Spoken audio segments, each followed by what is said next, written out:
Hello friends, இது நான் உங்கள் செய்யது. இந்த வீடியோவில் நம்ம எதை பற்றி பார்க்க போகிறோன்னா, வர்ற திங்கக்கிழமையிலேருந்து டிசம்பர் 23 இருந்து இனிமே பொது தமிழுக்கு இயல் வாரியாக புது சிலபஸுக்கு ஏற்ற மாதிரி இலக்கண பகுதிக்கு அதிக இம்பார்ட்டன்ஸ் கொடுத்து நோட்ஸ் மேக் பண்ணி கிறிஸ்பாக நோட்ஸ் கொடுக்க போகிறேன். ஒவ்வொரு நாளும் ஒவ்வொரு இயல் கவர் பண்ணுற மாதிரி கொடுக்க போகிறேன். ஸோ இதுக்கான அனௌன்ஸ்மெண்ட் வீடியோ தான் இது பிளானை கொஞ்சம் ரிவைஸ் பண்ணி பொது தமிழ் நோட்ஸ் மட்டும் நான் கொஞ்சம் மாற்றி கொடுக்கலான்னு பிளான் பண்ணியிருக்கேன். ஸோ எதனால் இந்த காரணம், இதுக்கு முன்னாடி கொடுத்துட்டு இருந்த அதாவது சிலபஸ் வைஸ் ஒவ்வொரு டாபிக் பிரித்தெழுது சேர்த்தெழுது 3 வீடியோ கொடுத்துருக்கேன். ஸோ அதிலேருந்து ஏன் சேஞ்ச் பண்ணுறங்கிறது தான் இந்த வீடியோவில் நான் எக்ஸ்பிளைன் பண்ண போகிறேன். வீடியோஸ்க்கு பணம் கடைசி வரைக்கும் பாருங்கள். வாங்க வீடியோக்குள்ளே போனால். ஸோ இதுக்கான நோட்ஸ் இது 6வது பருவம் 1 இயல் 1 ஒரு இயல் ஃபுல்லாகவுமே 3 பேஜில் கிறிஸ்பாக எக்ஸாம் பாயிண்ட் ஆஃப் வியூவில் செய்யுளையும் சரி உரைநடையும் சரி இலக்கண பகுதியையும் எப்படி அப்ரோச் பண்ணணும் அப்படின்னு சொல்லிட்டு நோட்ஸ் மேக் பண்ணியிருக்கேன். இந்த மாதிரி ஒவ்வொரு நாளுமே நோட்ஸ் மேக் பண்ணி உங்களுக்கு கொடுப்பேன். இது ஆக்சுவலாக புக்கில் ஒரு 25 பேஜ் இருக்கும். பட் ஆனால் இந்த நோட்ஸ் பார்த்திங்கன்னா ஒரு 3 பேஜ். ஸோ இந்த மாதிரி மேக்ஸிமம் எவ்வளோ கிறிஸ்பாக கொடுக்க முடியுமோ அவ்வளோ கிறிஸ்பாக கொடுக்குறேன். இப்போ நிறைய பேருக்கு டவுட் என்னவா இருக்கும் அப்படின்னா, இலக்கணம் தானே நிறைய கேட்டிருக்காங்க. 85% கொஷின் இலக்கண பகுதியில் இருந்தானே வரப்போகுது. அப்போ ஏன் நம்ம செய்யுள் உரைநடை படிக்கணும்னு நிறைய பேர் நினைக்கலாம். பட் இங்கே ப்ராப்ளம் என்னென்னா, அவங்க அந்த டாப்பிக்கை தான் மென்ஷன் பண்ணியிருக்காங்களே தவிர கண்டிப்பாக இலக்கண பகுதியில் இருந்து தான் கேட்போன்னு மென்ஷன் பண்ணலை. இப்போ ஒரு எடுத்துக்காட்டாக பார்த்திங்கன்னா, இந்த ஒரு பாடலில் இருக்கக்கூடிய இந்த வார்த்தைகளை வச்சே இவங்க பொருத்துதலில் கேட்கலாம், பொருந்தா இணைன்னு கேட்கலாம், சொல்லும் பொருளும்ல இருக்கிறத வச்சு கொஷின் கேட்கலாம், இதே எதிர்ச்சொல்லாக கேட்கலாம். ஸோ அதனால் நம்ம கண்டிப்பாக இலக்கியமும் நம்ம ஓரளவு படிக்கிற மாதிரி இருக்கும், உரைநடையும் படிக்கிற மாதிரி இருக்கும். ஆனால் இதுக்கு முன்னாடி டைரெக்டாக படிப்போம். இந்த தாட்டி என்னென்னா எல்லாத்தையுமே சிலபஸில் கொடுத்ததை லிங்க் பண்ணி படிக்கணும். ஸோ அதுதான் இதுக்கான சூட்சமோ. ஸோ அது ரிலேட்டடாக தான் எப்படி சிலபஸை லிங்க் பண்ணி படிக்கலாம் அப்படிங்கிறத தான் நான் டெய்லி எக்ஸ்பிளைன் பண்ணி வீடியோ மேக் பண்ணுவேன். ஸோ புக் வைஸ் போகிறனால என்ன அட்வான்டேஜ் அப்படின்னா, 2 விதமான அட்வான்டேஜ் இருக்குது. ஒன்று, இது ஆல்ரெடி படித்தனால உங்களால் ஈஸியாக கனெக்ட் பண்ணிக்க முடியும். அதே மாதிரி ஒரு விஷயத்தை நீங்கள் எப்போ மேக்ஸிமம் எல்லாருமே படித்தது பார்த்திங்கன்னா புக் வைஸ் தான் படிச்சிருப்பீங்க.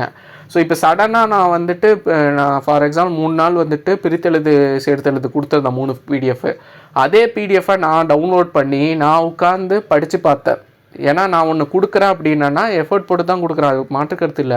பட் ஆனால் அது எந்த லெவலில் யூஸ்ஃபுல்லாக இருக்குது, நான் படித்து முடித்த பிறகு எனக்கு ஒரு கான்ஃபிடென்ட் தருதா, என்னால் கனெக்ட் பண்ண முடியுதான்னு பார்த்தேன்னா அது மொட்டை மனப்பாடம் பண்ணுற மாதிரி தான் எனக்கே பர்சனலாக ஃபீல் ஆச்சு. ஏன்னா பிரித்தெழுது சேர்த்தெழுதும் கூட நம்மளுக்கு தெரிஞ்சிடும், இதுதான் ஆன்சர்னு சொல்லி, அது பிரச்சனை இல்லை. இனிமேல் அடுத்து போக போக நிறைய டாபிக் பார்த்திங்கன்னா உங்களுக்கு கனெக்ட் பண்ணவே முடியாது, அந்த மாதிரி தான் இருக்கும்.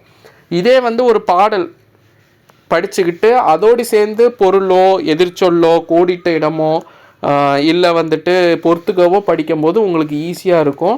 அதே மாதிரி மொழி திறனில் அதுக்கு பேக் சைட்லேயே பார்த்தீங்கன்னா அது ரிலேட்டடான இப்போ அந்த லெசனில் வர வார்த்தையை வச்சே இங்கே இது கொடுத்துருப்பாங்க, கலை சொற்கள் கொடுத்துருப்பாங்க. அப்போது உங்களுக்கு ஈஸியாக இருக்கும். ஸோ இதுதான் நான் பர்சனலாக ஃபீல் பண்ணது. ஸோ இலக்கியத்தை பொறுத்தளவுக்கும் சிலபஸ் வைஸ் போகிறது, அதாவது பிரித்தெழுது சேர்த்தெழுது சந்திப்பிழை இந்த மாதிரி ஒவ்வொரு டாப்பிக்காக 6th-லேருந்து 12th கம்பைலேஷனை ஒரே பிடிஎஃபாக கம்பைல் பண்ணியும் அதை படித்தோன்னா நம்மளுக்கு புரிந்துக்கக்கூடிய திறன் அது பார்க்க கொஞ்சம் ஈஸியாக தெரியும். பட் ஆனால் அது ரொம்ப மனப்பாடம் பண்ணுற மாதிரி இருக்கும். இன்னொன்று நம்ம படிக்கவும் இன்ட்ரெஸ்ட் இருக்காது. 3வது அது கனெக்டும் ஆகாது.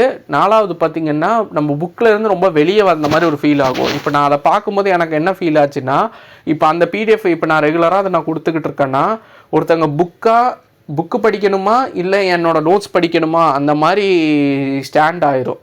ஸோ அந்த மாதிரி ஆச்சுன்னா உங்களுக்கு அது டிமோட்டிவேட் ஆகும். ப்ளஸ் அடிஷ்னலாக எக்ஸாமில் போய் எழுதும்போது நம்மளுக்கு ஒரு கான்ஃபிடென்ட் கம்மி பண்ணி தரும்.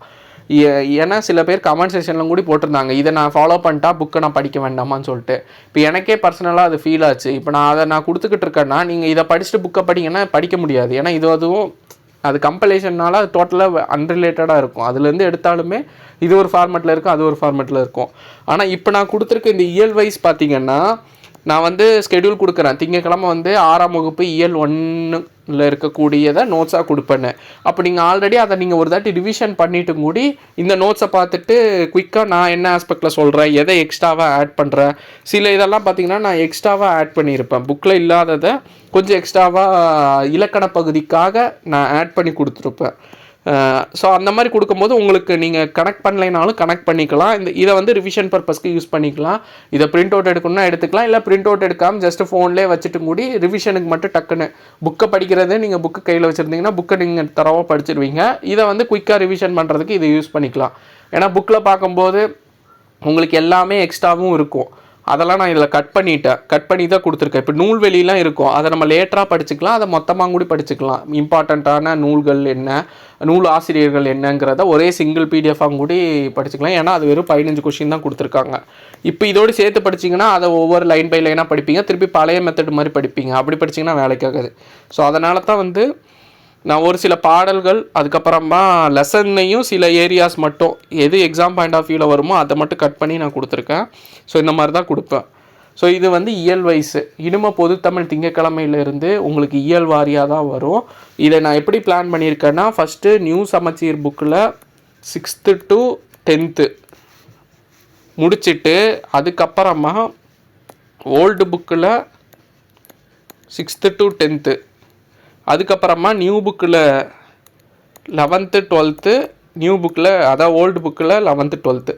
ஸோ இந்த மாதிரி 4 விதமாக 4 கேட்டகரியாக 4 ஸ்டேஜாக பிரிச்சுக்கலாம். First category, second, third, fourth. So இந்த மாதிரி பிரித்து 4யுமே நான் 6th to 12th new and old ரெண்டுமே நான் கவர் பண்ணி நான் இந்த மாதிரி நோட்ஸ் ப்ரொவைட் பண்ணிடுறேன் எக்ஸாம் பாயிண்ட் ஆஃப் வியூவில், எதுவுமே மிஸ் பண்ணாத மாதிரி. ஸோ அது என்ன பிளானு, ஒவ்வொரு நாளைக்கு என்னென்ன போர்ஷன் நான் ஆட் பண்ணுறேங்கிறத நான் வந்து அப்கமிங் வீடியோஸில், ஸோ நாளைக்கும் கூட நான் ஸ்கெடியூல், நாளைக்கும் நாளை கழிச்சோ நான் ஸ்கெடியூல் கொடுத்துட்டு திங்கக்கிழமையிலேருந்து ஸ்டார்ட் ஆகும். ஸோ இது வந்து இயல் வாரியாக இது வரைக்கும் டாபிக் வைஸ் நான் ஒரு 3 நாள் கொண்டு போயிருப்பேன். ஃபாலோ பண்ண உங்களுக்கு தெரிஞ்சிருக்கும். ஸோ டிசப்பாயின்மெண்ட் ஆக வேண்டாம், உங்கள் நல்லதுக்காக தான். எனக்கு கொடுக்குற பிரச்சனை இல்லை, ஆனால் அது கொடுத்தது வந்து யூஸ்ஃபுல்லாக இருக்குமா, இன்னும் அதை விட பெட்டர்மெண்ட் எப்படி பண்ணலான்னு யோசிக்கும் போது தான் எனக்கு பர்சனலாக ஃபீல் ஆனது. நான் கொடுத்த பிடிஎஃப் எனக்கே கனெக்ட் ஆகிறதுக்கு கொஞ்சம் கஷ்டமாக இருந்தது. ஸோ எனக்கே கஷ்டமாக இருக்கும்போது உங்களுக்கு வந்து இன்னும் அது கஷ்டமாக இருக்கிறதுக்கான ஸ்கோப் தான் ஜாஸ்தியாக இருக்கும். ஸோ அதனால தான் அதுக்கு பதிலாக இப்போ லெசன் வைஸ் போயிட்டான்னா நம்மளுக்கு வந்து நீங்கள் படிக்கிறதும் நீங்கள் டக்குன்னு ஆல்ரெடி படித்தனால ரிவிஷன் பண்ண மாதிரி இருக்கும். இன்னொன்று பெரிய சைக்காலஜிக்கல் ஃபேக்டர் என்னென்னா, ஒரு விஷயத்த இத்தனை நாள் படித்ததை தேவையில்லை, நீ புதுசாக வேறு படிக்கணுன்னா அது ஒரு மாதிரி ஒரு பயத்தை கொடுக்கும். அதே விஷயந்தான், நீ இது படித்தது தான்ப்பா, நீ எக்ஸ்ட்ராவாக நீ இதை டாப்பிக்கை இலக்கண வைஸ் கொஞ்சம் இம்பார்ட்டண்ட்டாக பார்த்துக்கோ அப்படின்னா உங்களுக்கு இன்னும் கான்ஃபிடென்ட் வரும். எதையும் மிஸ்ஸும் பண்ண மாட்டீங்க, லேக் அடிக்க மாட்டீங்க. ஏன்னா கொஷின் வந்து இதிலேருந்தே அதிகமாக இந்த புக்கில் இருந்து அப்படியே கேட்பாங்க. நியூ சமச்சீர் புக்கிலேருந்து அதிகமாக கொஷின் கேட்குறதுக்கான சான்ஸ் இருக்குது. ஓல்டில் இருந்தும் கொஷின் வரும், கேட்க மாட்டாங்கன்னெலாம் சொல்ல முடியாது. ஏன்னா இதுக்கு முன்னாடி கேட்டிருக்காங்க, இப்போவும் கேட்பாங்க, வாய்ப்பு இருக்குது. ஸோ அதையும் நம்ம பார்த்து தான் ஆகணும். ஆனால் ஃபஸ்ட்டு அதிக ப்ரியாரிட்டி எதுக்கு கொடுக்கணும்னா நியூ புக்குக்கு தான் கொடுக்கணும், அதுவும் 6th to 10th. அதுக்கப்புறமா 11th 12thலையும் சில டாபிக்ஸ் வந்துட்டு உங்களுக்கு கவர் ஆகும், அதையும் கவர் பண்ணி தான் ஆகணும். அடுத்து ஓல்டு புக்கும் போய் தான் ஆகணும். ஸோ இது எல்லாத்தையும் நான் கவர் பண்ணி கொடுக்குறேன் உங்களுக்கு, எந்தவித லேகும் இல்லாமல். கீழே டிஸ்கிரிப்ஷனில் இதுக்கான பிடிஎஃப் லிங்க் ஆட் பண்ணுறேன், நீங்கள் பாருங்கள். கீழே உங்களுக்கு கமெண்ட் செஷனில் கமெண்ட்டும் பண்ணுங்கள், இந்த ஒப்பீனியன் என்ன அப்படின்னு சொல்லி. இப்போ நான் சேஞ்ச் பண்ணது அதோட பாசிட்டிவாகவும் இருக்கலாம், நெகட்டிவாகவும் இருக்கலாம், என்னங்கிறத சொல்லுங்கள்.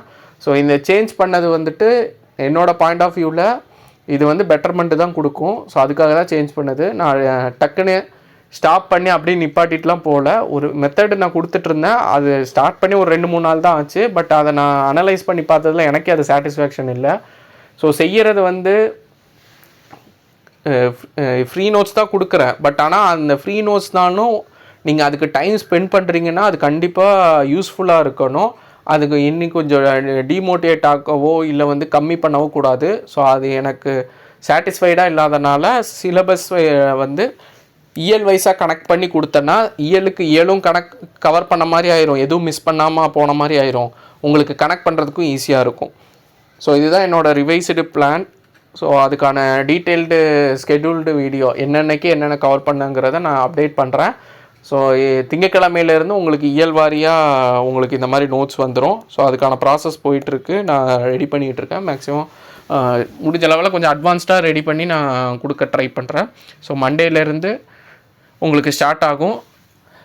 ஸோ இனிமேல் வந்து உங்களுக்கு டாபிக் வைஸ் வந்து வராது, சிலபஸை வந்து இயல் வைஸ் தான் நான் கொடுப்பேன். ஆனால் கொஞ்சம் டிஃப்ரெண்ட்டாக இருக்கும், எக்ஸ்ட்ரா நிறைய படிக்கிற மாதிரி இருக்கும். நீங்கள் இலக்கணம் பகுதி பார்க்குறம்போது இதுக்கு முன்னாடி படித்தது வந்து செய்யுள் உரைநடைக்கு அதிக இம்பார்ட்டன்ஸ் கொடுத்தது இப்போ சேஞ்ச் ஆகும். ஸோ யூஸ்ஃபுல்லாக இருக்கும்னு நம்புகிறேன். ஸோ இந்த மெத்தடில் படிங்க. இல்லை நீங்கள் வந்து உங்கள் நோட்ஸ்லாம் எனக்கு வேண்டாம் அப்படின்னாலுமே நான் ஸ்ட்ராட்டஜிக்கலாக என்ன சொல்ல வரேன்னா, இப்போ இருக்கிற சிலபஸை போட்டு ரொம்ப கன்ஃபியூஸ் பண்ணிக்காதீங்க. புக்கு நீங்கள் 6th படிக்க ஆரம்பிங்க. ஆனால் வந்துட்டு ஒவ்வொரு பகுதியையும் சிலபஸ்க்கு இருக்கிற வார்த்தையை லிங்க் பண்ணி படிங்க. அதோடு டைரெக்டாக கனெக்ட் ஆச்சுன்னா அதுக்கு அதிக இம்பார்ட்டன்ஸ் கொடுத்து படிங்க. இதுக்கு முன்னாடி அதில் கம்மியாக கொஷின் கேட்பாங்க, இப்போ வந்து அதிகமாக கொஷின் கேட்பாங்க. அப்போ அதிக இம்பார்ட்டன்ஸ் கொடுத்து படிக்கணும். இதுக்கு முன்னாடி இதெல்லாம் லைட்டாக பார்த்துட்டு போவாங்க, ரொம்ப மெனக்கிட்டுலாம் பார்க்க மாட்டோம், ஏன்னா 1-2 கொஷின் கேட்பாங்க அப்படின்னு. ஆனால் இப்போ இதிலேருந்து 10 கொஷின் கேட்குறாங்க, ஒரு சில ஏரியாஸ்லேருந்து 15 கொஷின் கேட்குறாங்கும் போது அதிக இம்பார்ட்டன்ஸ் கொடுத்து பார்க்குற மாதிரி இருக்கும். ஸோ இதுதான் ஓவராலாக நான் சொல்ல விரும்புனது.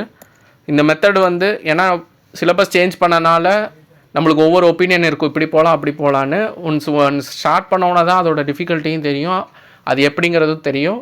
அதனால தான் நான் கொஞ்சம் குயிக்காகவே ஸ்டார்ட் பண்ணிட்டேன். ரொம்ப அதிகமாகவும் போகல, வெறும் 2-3 நாள் தான் முடிச்சிருக்கு. ஸோ இப்போவே சேஞ்ச் பண்ணிட்டோன்னா நம்மளுக்கு கரெக்டாக கம்ஃபர்டபுளாக எக்ஸாம்குள்ளே மேக்ஸிமம் முடிச்சுட்டு ரிவிஷன் பண்ணுறதுக்கு டைம் கரெக்டாக இருக்கும். ஸோ அதனால் இதை சேஞ்ச் பண்ணியிருக்கேன். கீழே கமெண்ட் செக்ஷனில் உங்களோட ஒப்பீனியன் சொல்லுங்கள். யாரும் டிசப்பாயின்மெண்ட் ஆக வேண்டாம். எப்படி இருந்தாலும் நம்மளோட அப்ஜெக்டிவ் படித்து அதிகமாக மார்க் ஸ்கோர் பண்ணுறதுக்காக தான் படிக்கிறோம். ஸோ அதனால் இப்போ இனிமேல் கொடுக்குற நோட்ஸை வந்து கரெக்டாக ஃபாலோ பண்ணிக்கோங்க, கொடுக்குற ஸ்கெடியூலை கரெக்டாக ஃபாலோ பண்ணிக்கோங்க. நல்ல விதமாக இம்ப்ரூவ்மெண்ட் பயங்கரமாக இருக்கும் உங்களுக்கே. ஸோ இந்த வீடியோ யூஸ்ஃபுல்லாக இருக்கும்னு நம்புகிறேன். அப்கமிங் வீடியோஸில் பார்க்கலாம். தேங்க்யூ.